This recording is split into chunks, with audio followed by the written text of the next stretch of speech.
A swarm of earthquakes just started under a massive, active volcano in the heart of the Pacific Northwest. Not a handful. A persistent, unnerving tremor, shaking the ground beneath a U.S. city that is growing faster than almost anywhere in the country. The volcano is Newberry. It's officially designated as a very high threat by the United States Geological Survey, putting it in the same risk category as Mount St. Helens.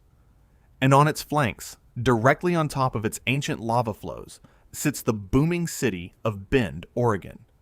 Nearly 200,000 people live their lives within 62 miles of its summit. They work, they sleep, they build their homes on a volcano that has erupted as recently as 1,300 years ago. An eruption we now know was powerful enough to dust a continent. What would you do if you found out your city was built on an active volcano that was suddenly shaking every day? Let us know in the comments below. That shaking started in late 2024, and for the people who live there, the question became terrifyingly simple. Was the giant waking up? The answer is yes and no. Here's the part they don't tell you in the local news reports. The tremors aren't magma. The ground isn't shaking because the volcano is about to blow. It's shaking because humans are making it shake. Deliberately. We uncover stories like this that nobody else is talking about. A huge number of people who watch our videos aren't subscribed. If you value this kind of deep dive, take 1 second and hit that button. It's the only way you won't miss the next one. It's that important. Let's begin. The earthquakes are the result of a radical, high-stakes energy experiment.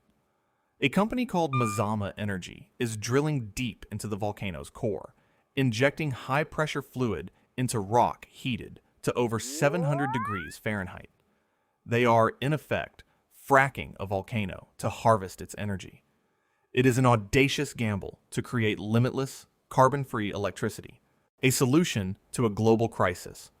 But the real question is, what happens when you start poking a sleeping giant? Did they find the key to our energy future? Or did they just light a match in a room filled with explosives, built on a volcano far more powerful than anyone ever knew? To understand the danger, you first have to understand why almost nobody has ever heard of Newberry Volcano. It doesn't look like a volcano. When you picture a very high threat volcano in the Cascade Range, you picture Mount Rainier, Mount Hood, Mount St. Helens, steep, iconic, snow-covered cones that dominate the skyline. They are singular, vertical threats. You can see them from 100 miles away. You know what they are. Newberry is the opposite. It is a ghost, an invisible giant hiding in plain sight. It's a shield volcano. Instead of building a steep cone, its lava has spread out for over 600,000 years, creating a massive, gently sloping dome that covers over 1,200 square miles. That is an area larger than the entire state of Rhode Island. You can drive from one end of it to the other and never realize you were on it. The highways that connect Central Oregon wind through its forested flanks, passing over dozens of lava flows that look like gentle hills, not the remnants of a cataclysm. The landscape is so vast, so subtle, that the volcano itself becomes the horizon. It is too big to see. And right in the middle of it, all is Bend. A city that by every metric should not be as successful as it is. A former timber town that reinvented itself as a high-tech hub and an outdoor recreation paradise. People move there for the clean air, the mountain biking, the world-class skiing.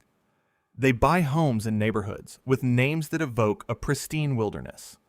They have no idea that the ground beneath their feet is not pristine wilderness. It is a volcanic field. Dr. Julie Donnelly Nolan, the USGS geologist, who has spent more than 2 decades mapping Newberry, puts it in terms that are impossible to ignore. Downtown Bend, she says, sits on lava from Newberry Volcano. It's a fact that is both geologically obvious and culturally invisible. The daily threats in Central Oregon are familiar ones. Wildfire season brings the smoke, the evacuations, the constant anxiety. Winter brings ice and snow. People plan for those things. They have go bags for fire and snow tires for ice. Nobody has a go bag for a rhyolite eruption. The threat is simply too big, too old, too quiet, until it isn't. And that quiet ended on December 22nd, 2024. That's when Mazama Energy, a company founded by the geothermal pioneers at Alta Rock Energy, began what they call hydraulic stimulation on the volcano's western flank. Their plan is a masterpiece of modern engineering. Traditional geothermal power relies on finding rare pockets of hot water or steam close to the surface. It's efficient, but it's geographically limited. Mazama is pioneering what's called an enhanced geothermal system, or EGS. They don't need to find hot water. They can make their own. We showed this to a few people, and their reaction was a mix of awe and terror. What's your first reaction to the idea of fracking a volcano? Drop a comment. The process is both brilliant and brachial. First, they drill deep into the earth, thousands of feet down, to a layer of rock that is superheated by Newberry's massive, still active magma chamber below. They target what's known as superhot rock that exceeds 700 degrees Fahrenheit. Then, they pump enormous volumes of cold water down into that well at immense pressure. The goal isn't to fracture the rock like in oil and gas fracking. It is to shear open a network of tiny, pre-existing fissures in the stone, creating a dense web of cracks called a thermal lattice trademark. This process creates hundreds, sometimes thousands, of tiny earthquakes. Microseismicity. Most are too small for a person to even feel, but they show up clearly on the dense network of 90 seismic sensors Mazama and the USGS have placed around the site. Once the lattice of fractures is created, it becomes a permanent heat exchanger. Water is circulated down one well, flashes into superheated steam as it passes through the 700-degree rock, and then rockets back up a second well to spin a turbine. The result? Pure, carbon-free, baseload power. Not intermittent like wind or solar. It runs 24 hours a day, 7 days a week, regardless of the weather. A single well tapping into superhot rock can produce 5 to 10 times more electricity than a conventional geothermal well. Jim Anderson, the CEO of the local utility Midstate Electric, sees it as the future, a way to power Central Oregon's explosive growth without burning a single fossil fuel. It's a seductive promise, taming a volcano to save the climate. The USGS issued a statement on December 18, 2024, 4 days before the project began. They were clear. The expected seismic activity was not related to volcanic processes. The quakes were not a sign of an impending eruption. They were the carefully monitored, entirely man-made byproduct of an engineering project. But that statement hides a more uncomfortable truth. The reason Mazama Energy is here, the reason the U.S. Department of Energy poured millions of dollars in grant funding into this project, is because Newberry is a very high-threat volcano. The danger and the opportunity are the same thing. You can only frack for heat where there is an immense, accessible source of heat. And in Central Oregon, that heat source is a magma chamber that has been building for over 500,000 years and has proven repeatedly that it is capable of catastrophic violence. The seismic swarm isn't the threat. It's a symptom of the thing they are deliberately courting. If you're finding this as mind-blowing as we did, do us a quick favor and hit the like button. And if you have family or friends who live in the Pacific Northwest, share this with them. They need to know this. The story of Newberry is written in layers of rock, a 600,000-year history of construction and destruction. It didn't just appear. It grew. For hundreds of millennia, eruption after eruption slowly built the massive shield, layer upon layer of basaltic lava that flowed like hot tar, paving the landscape for dozens of miles in every direction. It wasn't one single vent. Newberry is a volcanic system.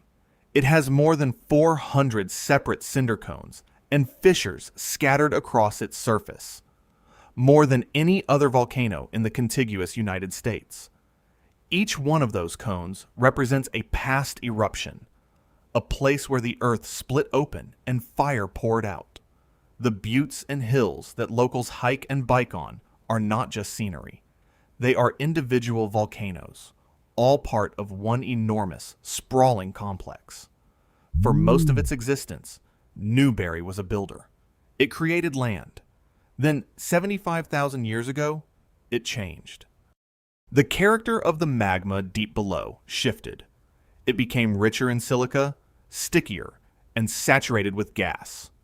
The pressure began to build, trapped beneath the weight of the massive shield. What happened next was not a gentle flow. It was an explosion. A colossal, caldera-forming eruption that blew the entire summit of the volcano apart. An incandescent column of ash and rock tore into the stratosphere. Pyroclastic flows, superheated avalanches of gas, and pulverized rock moving at hurricane speeds would have scoured the landscape for miles, incinerating everything in their path. When the eruption finally exhausted itself, the emptied magma chamber beneath could no longer support the weight of the mountain above it. The summit collapsed inward, leaving a gaping wound in the earth.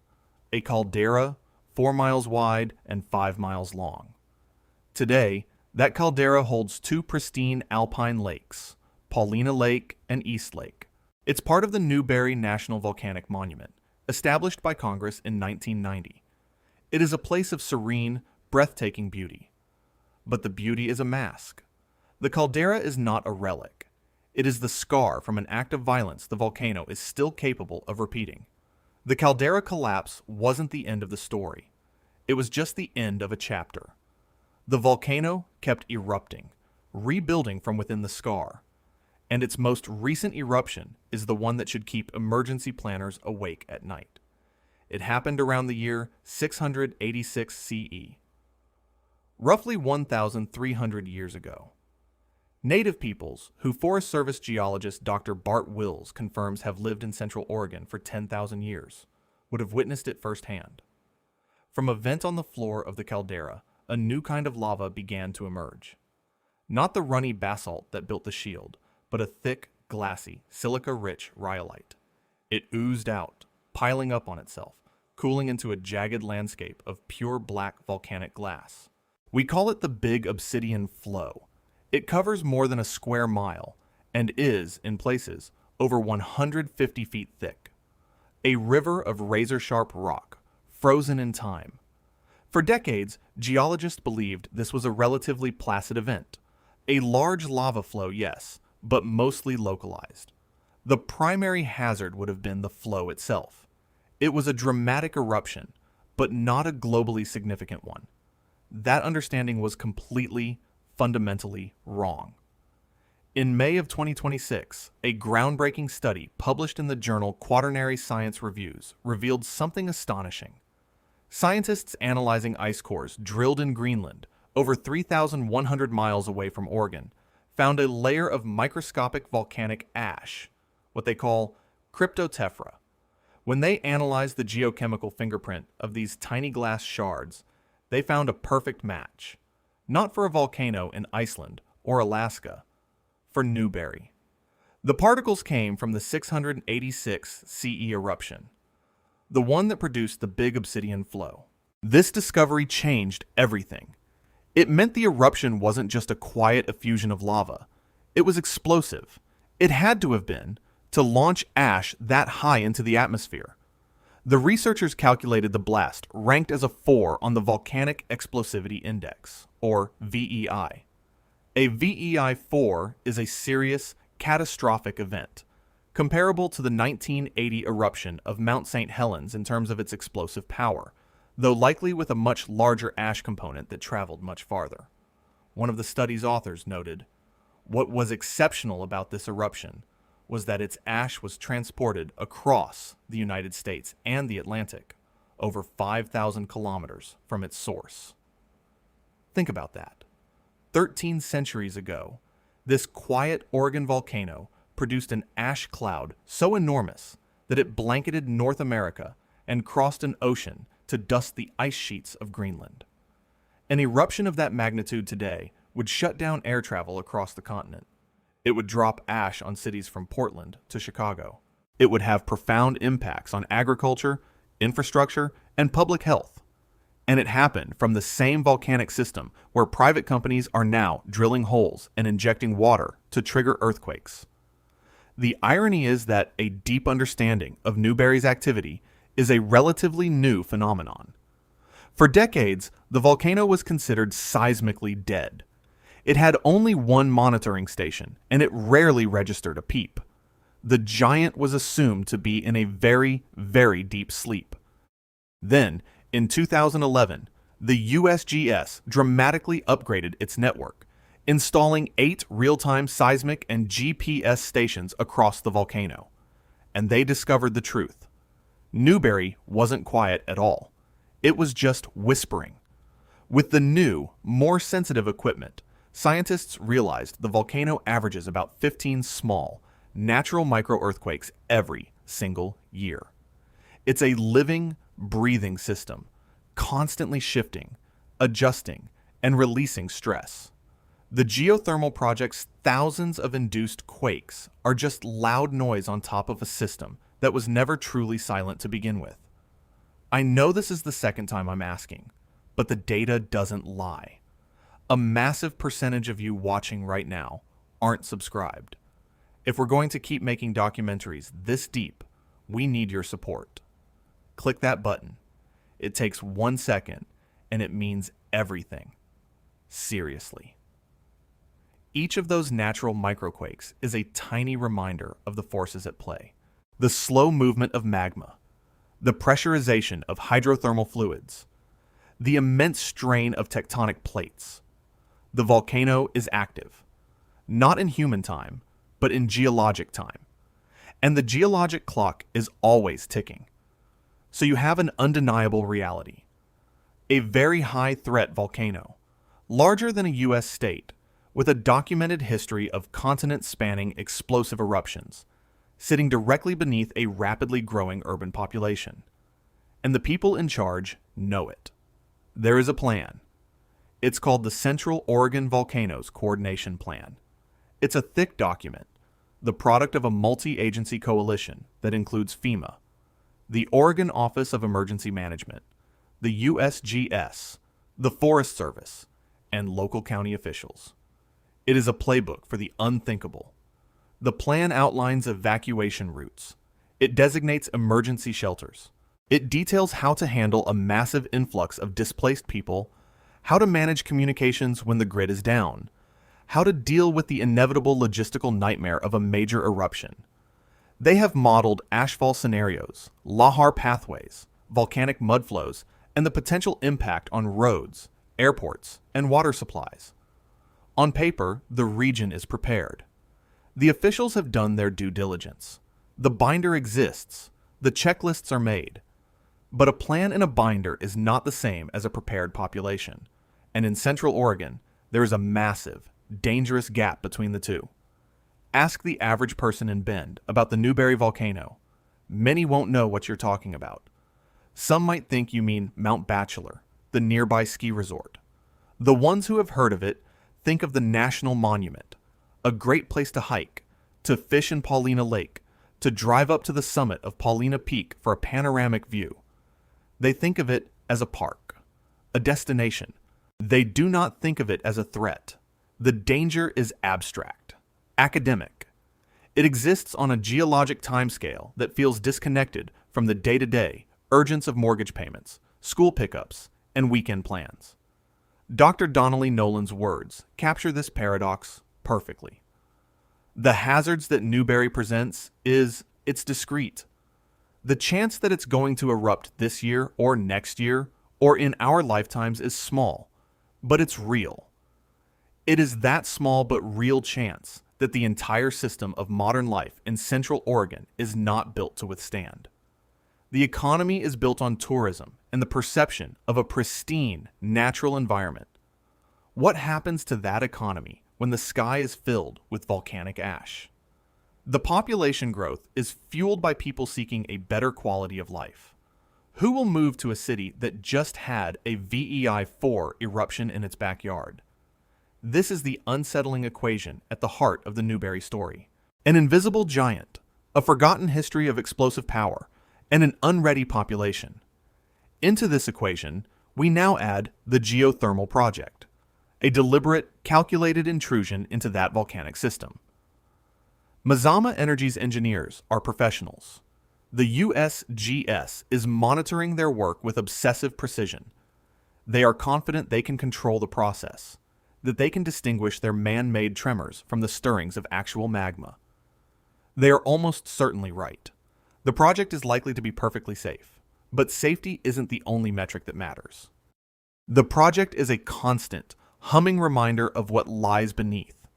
Every news report about the seismic swarm, every public meeting held to reassure residents, chips away at the comfortable ignorance that has allowed a city to flourish on top of a volcano.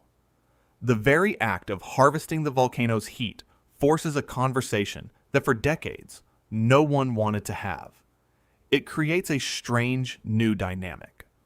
One side pitches the project as a clean energy miracle, a triumph of human ingenuity over the climate crisis. The other side sees it as hubris, as poking a dragon to steal one of its gold coins, hoping it doesn't wake up. Both things can be true at the same time.